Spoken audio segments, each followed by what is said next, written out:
The book of Ruth is a story of loyalty, love, and redemption, set during the time of the judges in ancient Israel. It tells the tale of Ruth, a Moabite woman who, after the death of her husband, chooses to stay with her Israelite mother-in-law Naomi and move to Bethlehem.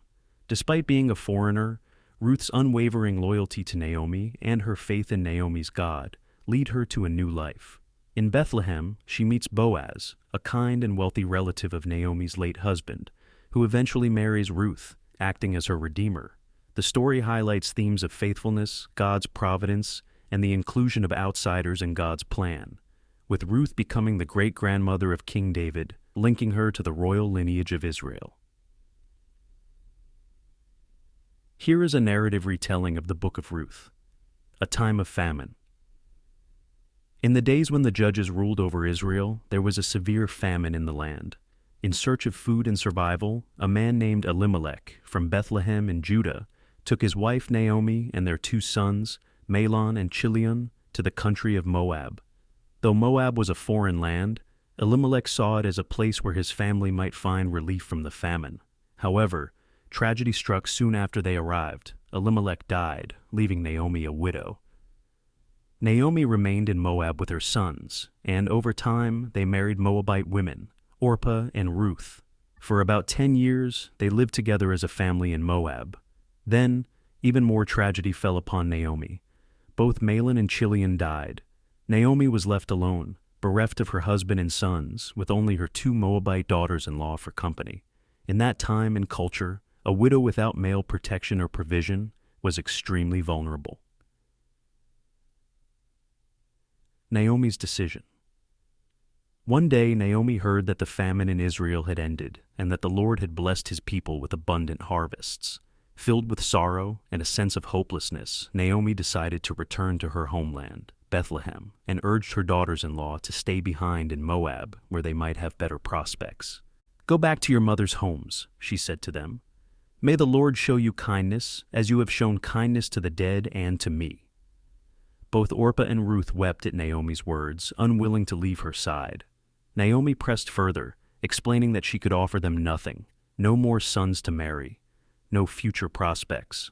Naomi felt bitter and believed that the hand of the Lord had turned against her. She urged them again to stay in Moab and rebuild their lives. Orpah reluctantly kissed Naomi goodbye and returned to her people, but Ruth clung to her, refusing to leave. Naomi tried to persuade her again, but Ruth's heart was resolute. She spoke with passion, uttering words that would resonate for generations.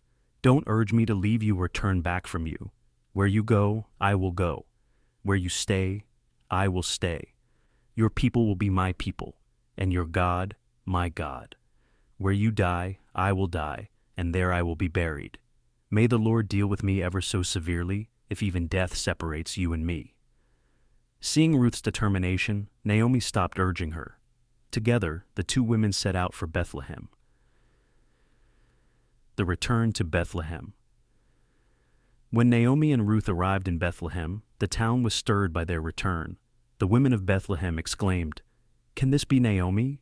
But Naomi, filled with bitterness over the losses she had endured, responded, "Don't call me Naomi," which means pleasant. "Call me Mara," meaning bitter, because the Almighty has made my life very bitter. I went away full, but the Lord has brought me back empty. Though Naomi was consumed with grief, Ruth stood beside her. Ruth was a foreigner in Bethlehem, a Moabite, and likely faced suspicion or hostility from the Israelites. But her loyalty to Naomi and her newfound faith in the God of Israel kept her strong.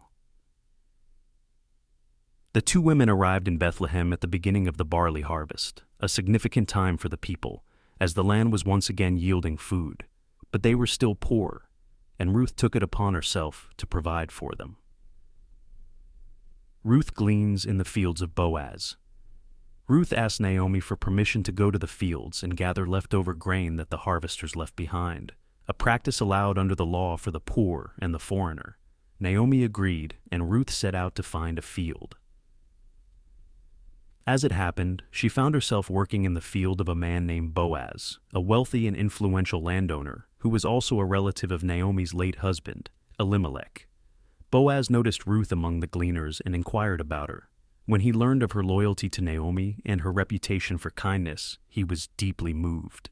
Boaz approached Ruth and spoke kindly to her. "My daughter, listen to me. Don't go and glean in another field. Stay here with the women who work for me. I have told the men not to lay a hand on you, and whenever you are thirsty, go and drink from the water jars the men have filled." Ruth was astonished by his kindness. "Why have I found such favor in your eyes, that you notice me, a foreigner?" Boaz replied, "I've been told all about what you have done for your mother-in-law since the death of your husband, how you left your father and mother and your homeland and came to live with a people you did not know before. May the Lord repay you for what you have done." Boaz's kindness didn't end there. He invited Ruth to share a meal with him and his workers and instructed his harvesters to leave extra grain behind for her to collect. Ruth returned home that evening with an abundant supply of barley and told Naomi about her day. Naomi was overjoyed when she learned that Ruth had been in the field of Boaz. "The Lord bless him," Naomi exclaimed. "He has not stopped showing kindness to the living and the dead." Naomi explained to Ruth that Boaz was a close relative, one who could serve as their family's kinsman redeemer, a person who, according to Jewish law, could marry a widow and continue the family line. Naomi's plan. Naomi devised a plan for Ruth. As the barley harvest came to an end, Naomi told Ruth to prepare herself and go to Boaz at the threshing floor where he would be winnowing barley. "Wash, put on perfume, and dress in your best clothes," Naomi instructed. "When Boaz has finished eating and drinking and lies down to sleep, go and uncover his feet and lie down. He will tell you what to do." Ruth obeyed Naomi's instructions. That night, after Boaz had fallen asleep, Ruth quietly approached, uncovered his feet, and lay down.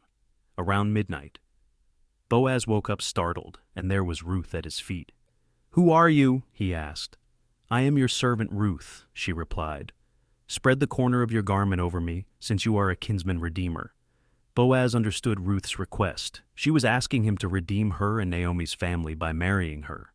He was deeply touched by Ruth's request, as she had not pursued younger men, but had instead sought to honor her family. Boaz assured Ruth that he would do everything in his power to redeem her, but there was another relative closer in line to do so. He promised to resolve the matter in the morning.